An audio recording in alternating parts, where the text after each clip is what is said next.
Welcome guys to a brand new video. This time we are doing the track guide Hotlap and setup for the Monza circuit in Italy. Round in the final corner, you want to be keeping it nice and tight this year. Fifth, sixth gear, short shift, to get you the better run out of there. Pick up the DRS zone as you can, and we're heading down into the hardest braking zone of the whole circuit, turn 1. So what you want to be looking out for is just after the 150 metre board. You don't want to quite be hitting the 100 metre board. You want to be aiming for just about 130, 120 metres, maybe depending if you run ABS or not.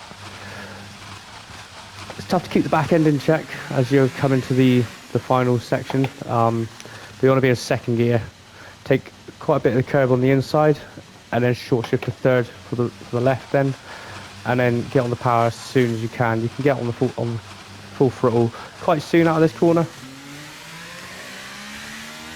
and then down into turn 4. This whole next bit you want to keep as tight to the right as possible, to save those couple of hundredths of a second in the lap time. And aiming into the next braking point, then you're looking out for the 100 metre board there on the right, just after the Aramco sign. You've also got this little bit of escape road pavement here that you can look out for. So just after the orange barrier, just before the 100 metre board, is where you want to be braking. And for this one, you want to be turning in nice and early, third gear for entry.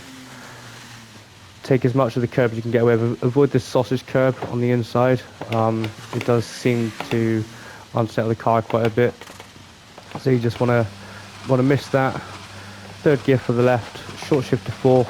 Avoid this sausage curve on the right as well. You want to be as close to it as possible, because you don't want to be touching the gravel on the exit. Hitting the sausage curve or missing this apex altogether will push you over the gravel. Again, you want to be on the power nice and early out of this corner to set yourself up for the 2 Lesmos. The Lesmo, the braking point that I use, is just as the barrier on the right starts to curve a little bit more. If I go back a little bit, it's after the 50 metre board. You can sort of see how the grass there is a bit wider, because the barrier just takes like a bit more of a sharper turn. Just as that's about to happen, that's when I start braking. You could probably use the orange mark on the barrier there on the left hand side. I haven't actually looked at that. I just use where the kink of the barrier is a little bit more, just about here. As I'm heading into this corner, down into fifth gear. Fourth, you need a little bit more rotation, but fifth, you want to get on the power again nice and early, to really gain the time out of this corner, because it's such a short little run into the next corner. After the 50 metre board, I haven't really got a braking point. It's all just feel for this corner really. You got this little patch of grass on the left hand side, but there's so many of them as well, so maybe this dead patch of grass on the left seems to be more or less where I'm braking. And again, you want to be in fifth gear for this corner. Take some of the curb on the inside, a nice normal apex. You don't use too much of the exit curb, but you want to be just on the curb quite nicely through here. Picking up the DRS and through another back straight. Lots of DRS zones, lots of speed, keep it nice and tight. And then under the bridge, you want to be sort of aiming to get the car back over to the right hand side. 100 metre board, or just after. You can brake where this green Rolex board is, but that depends on the downforce levels that you decide to use. 100 metre board seems to be the best. If you're running really low wings, then you want to be braking just after this escape road here to get this car slowed down in time. But you want lots of commitment through this complex corners here. Fifth gear on entry. Use as much of the inside curve as you can. Short shift to sixth to keep the car facing the right way throughout the whole of this. Nice and tight on the right hand side to open up the left, and then run in this apex curb on the edge there as well. On the exit, heading down into Parabolica then, you're looking out for the 50 metre board.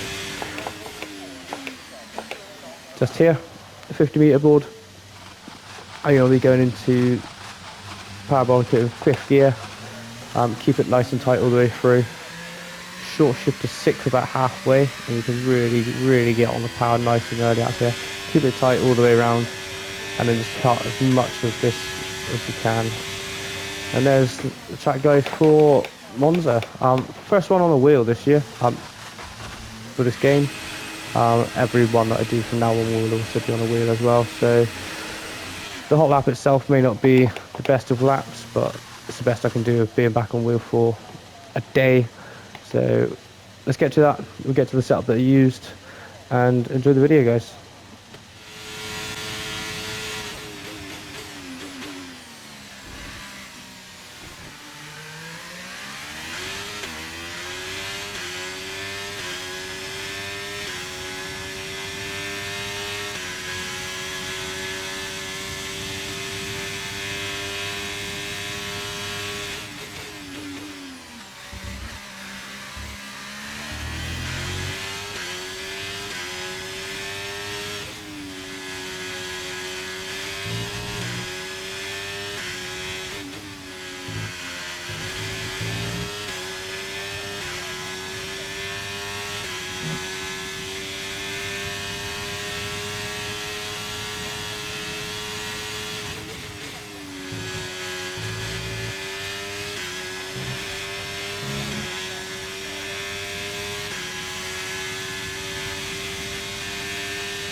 Into the setup.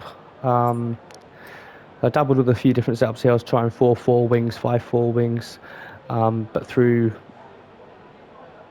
Ascari, the car just seemed to not want to stay on the road. It was hit and miss whether I was in the barrier or not. So 12.8 on the wings, quite a bit more downforce you really want to be running, but it seems to be fair, the best balance. With the corners, you need to be so committed in them. You can gain so much time for them, and a higher error this year seems to work a lot better than a lower error as well. Yeah, you might quick in a straight line, but people with higher error just drive circles around you in the corners.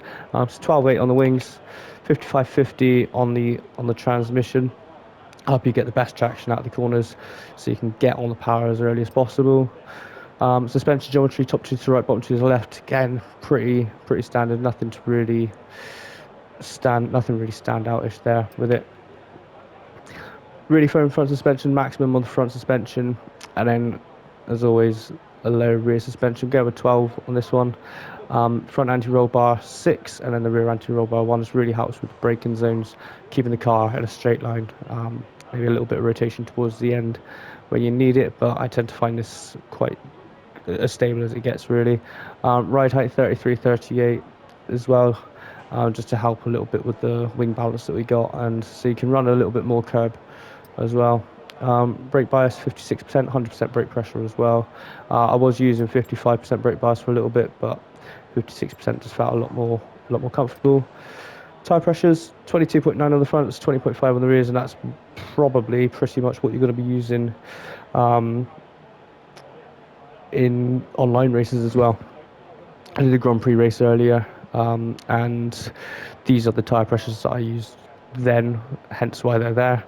And it worked very well, to be fair. In time trial, you probably want maximum tyre pressures. Quite a few of the other setups that I was playing around with all had max tyre pressures, so have a play around with that. But this overall is the best balanced setup that I can find, and one that I've tweaked myself a little bit as well, just to make it more suitable for myself. But yeah, enjoy.